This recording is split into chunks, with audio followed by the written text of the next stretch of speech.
Hi everyone, welcome to my channel, Thin Hair Latina. My name is Tanya and today I have a really exciting series for you guys.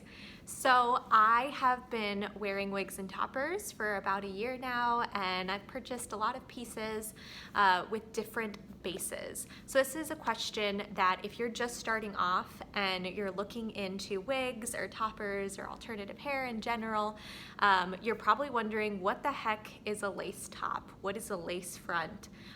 What is a mono top? What is a silk top? So all of those types of questions are the kinds of things that I'm going to answer in this video series, as well as differentiating between open wefting, closed wefting, and also hand-tied backs. So you should be able to navigate the world of wigs after this series. It's going to be I'm going to talk about two topics every single video. So the first video, I'm going to be talking about lace tops as well as hand-tied backs. So we'll jump into that, and then in the second video, I'm going to be talking about silk tops and closed wefts. And then in the third video, I'm going to be talking about mono tops and open wefts. So if you're interested in any of that, keep watching and make sure to like and subscribe. Okay, so first up is our lace tops and hand-tied backs. So in order to talk about this, I'm going to be using my Lose Wigs budget glueless wig. So this wig I purchased I don't know, like 3 or 4 months ago, and it has a lace top and lace front, and then it is fully hand-tied in the back. So lace is probably the lightest material that you can get on a wig. So it's also the most fragile material that you can get a wig made in. And because of that, there's the question of longevity when you get lace top wigs. So this one right here has the very top is lace, and then the rest of it is hand tied, as I mentioned. So this top portion right here is the lace, and in order to help it be a little bit more secure and stable, they actually seem to sew another lace layer over the back to make it more sturdy.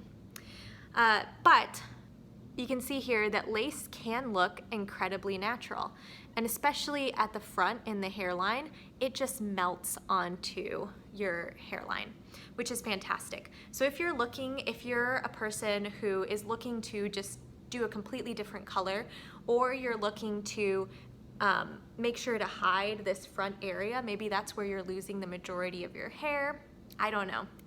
But if that's what you're interested in, then lace is probably your top contender.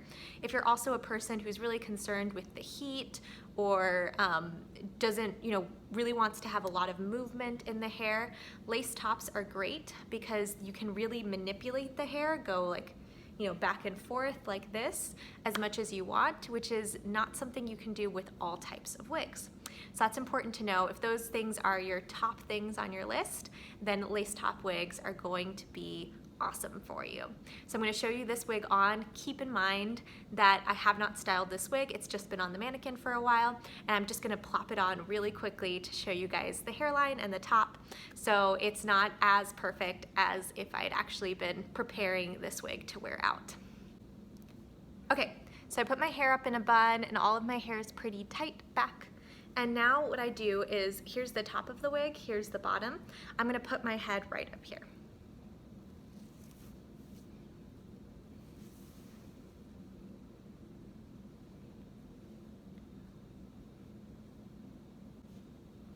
Okay, so here is my lace top, lace front wig. So this is a glueless wig, but I find that it actually looks best when I do glue it down. So normally I do glue it down. So here you can see a little bit of that lace right there, but once you glue it down, it tends to be pretty seamless and you really can't tell that there's lace there. So that's the huge benefit of lace. The other thing is that lace can be manipulated pretty easily. So I can just move this hair to the other side like this, and go about my day. With silk tops, you'd probably have to wash the hair or wet the hair in order to do that. So that's a big benefit of lace tops and lace fronts. One of the things that people often notice about lace is that they can see a little bit of the gritting. So it will not look exactly like your own skin unless you go in and apply some concealer or some other, something else to make it look less like lace. So those are some of the negatives of lace, along with it being so fragile. But it can look incredibly realistic, especially here at the hairline. So if you are, you're missing a hairline, or that's where if your hair is receding or something like that, lace top and lace front wigs are gonna be fantastic for you. So yeah, so that's the lace part. The other part about this wig is that it is hand-tied back. So with a hand-tied back, you do not have, so the difference between a hand-tied and wefted is that wefts have rows of hair. So it's just like a long row of hair. With the hand-tied ones, you actually have, it's hand-tied all over. So no matter where I part, I'm going to be able to split the hair and you're not going to see rows of wefts. So if you are looking for a wig that you can put into all sorts of different hairstyles, a wig that you can do, braids with, or, really intricate hairstyles, then a hand-tied back is going to be the best for you, because you can do all those types of styles with this type of wig. So yeah, that's the back portion, and then the top there. Negatives of hand-tied is that they can be kind of bulky. I find that they have a lot more volume than my wefted wigs.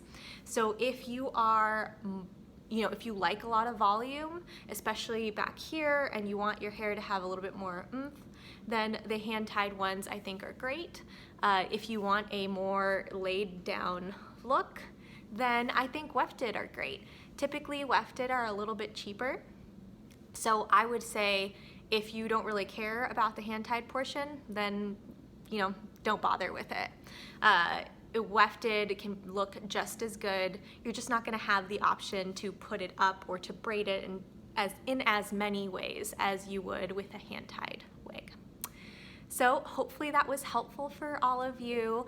If you have any questions about lace tops and hand-tied backs, or about any of the other types that I'm gonna go talk about in this series, let me know in the comments. And if you're interested in learning about any other wig terms or hair topper terms, let me know and I can do a video on those terms to make sure that all of you are as informed as possible as you go about making your purchases. It's especially scary when you're buying your first wig or your first topper or anything like that, and it can be pretty emotional, especially if you're a woman that's suffering from hair loss like I do. So I am here for you if you guys have questions and want to talk about anything. I also highly encourage you guys to follow my Instagram account, Thin Hair Latina. I talk a lot about wigs on there, and you'll see kind of my everyday process wearing hair, wearing hair for Zoom calls or to work or out on dates with my husband, etc. So lots of stuff on there, as well as some style tips. So follow me on Instagram at Thin Hair Latina, and also make sure to like and subscribe. And I can't wait to see you guys on the next video of this series.